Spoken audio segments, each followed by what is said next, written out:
Hello everybody and welcome back to part 14 of What If Peter Parker, also known as Spider-Man, was in the My Hero Academia universe. If you haven't seen the previous parts, there will be a link in the description below and the annotation above. If you're new to the channel, please consider subscribing. If you enjoyed the video, please leave a like. Small things. 1. I'm using a new mic, so if the audio sounds different or wrong, I hope you don't mind, because my last one kind of broke.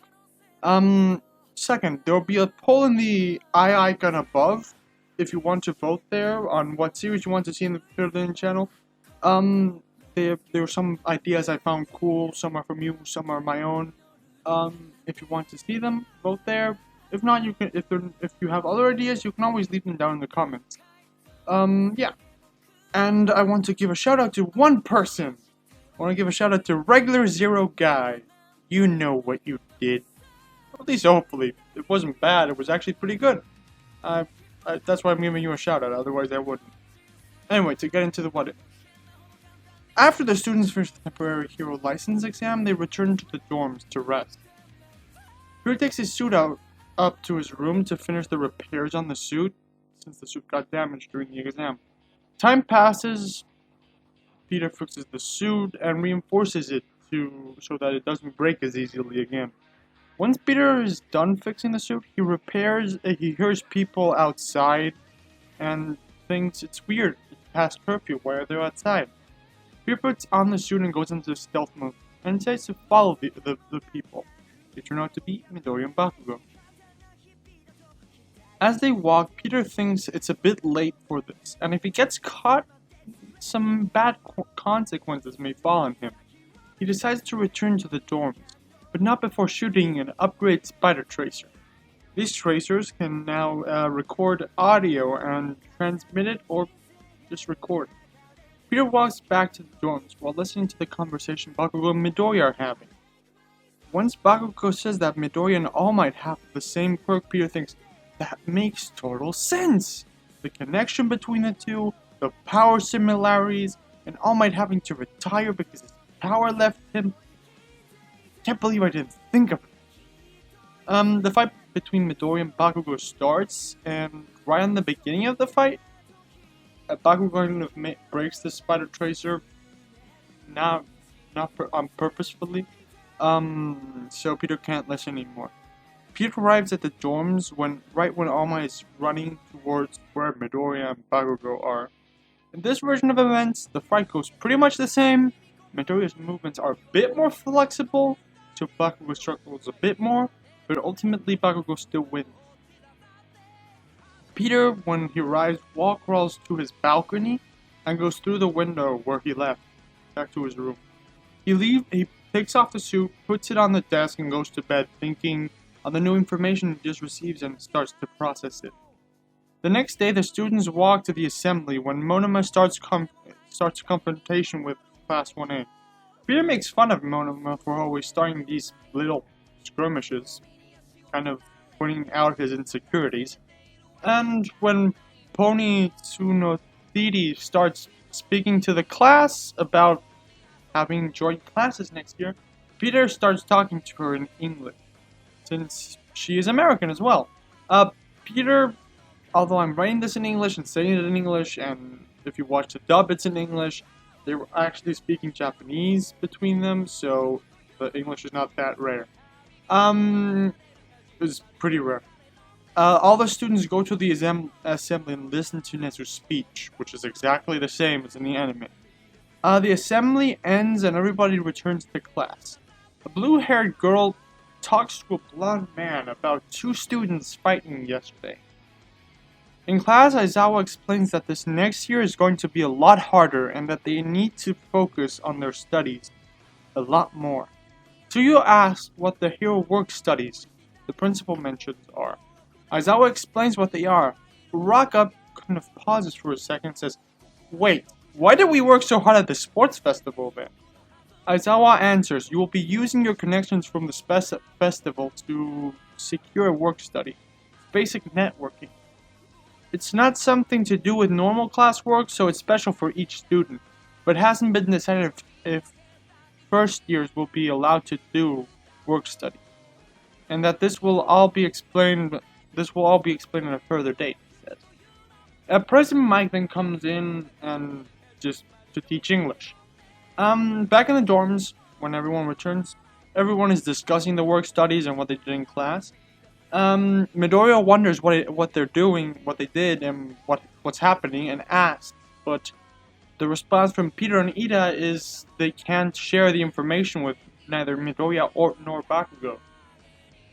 3 days quickly pass, and Midoriya is again allowed to participate in class. It is at this point that the third-year students, Mirio, Tamaki, and Nejire, come to explain what the work studies are.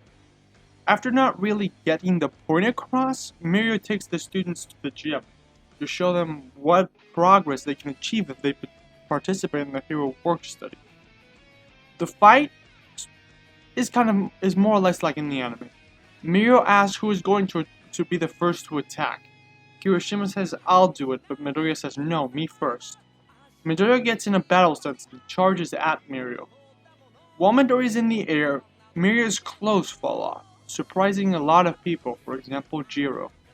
Midoriya is surprised but regains his composure while he is in midair, so he strikes at Mirio with a kick, but he faces right through Mirio. Mirio says, "Went straight through the head, as some acid, some tape, and some webs go through him, destroying an obstacle that is in the background."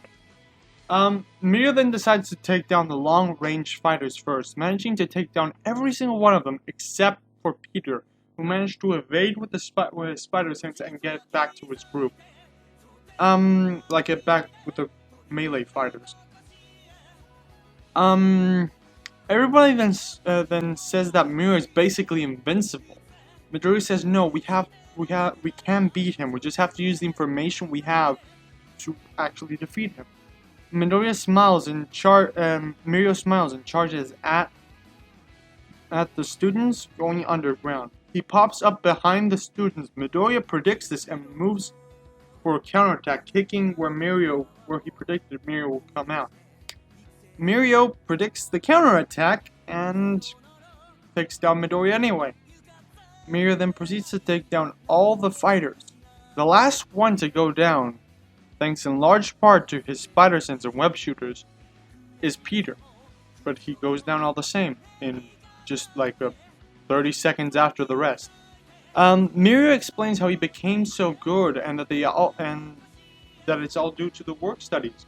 He turned the experience he got into power. They all return to class. Mirio thinks that Midoriya and Peter did very well. Midoriya did very well predicting his moves, and that Spider Kid did very well predicting and avoiding. He thinks that maybe he should introduce them both to Sir. After class, Aizawa tells Peter to go talk to the principal. He has something important to say. Peter goes to the principal's office, wondering what Nezu wants to talk to him about. He arrives and Nezu asks Peter to take a seat. Peter does.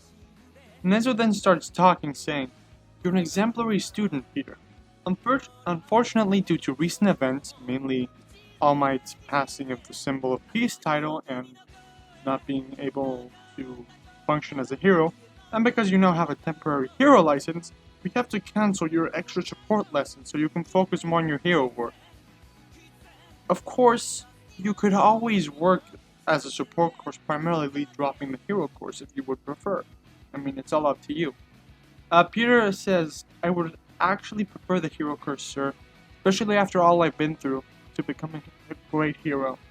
I would want to ask for access to the support course lab so I can keep developing my technology and equipment with the knowledge I have, instead of relying on others. This way, if my suit, for example, gets broken in the middle of a fight, I know how to use it better, and I can repair it myself." Nezu answers, "Of course you can do that. As long as there is someone to watch over you, for example, Power Loader, you're always allowed to use the laboratories." Peter goes back to his room in the dorm, which is a bit more organized than last time we saw it. He sends Gwen a message asking if she wants to meet up, getting no reply as she is studying, and then pulls out a card from a drawer. Reading the number and typing it on his phone, He is calling Tony Stark to ask for a workplace study. I hope you all enjoy. Please make sure to leave a like and subscribe if you did. Make sure to leave suggestions for what if in the comments and to check out the eye icon above. Again, thank you all for 100 subscribers. It's been actually a great journey, and I actually didn't expect to get here so soon.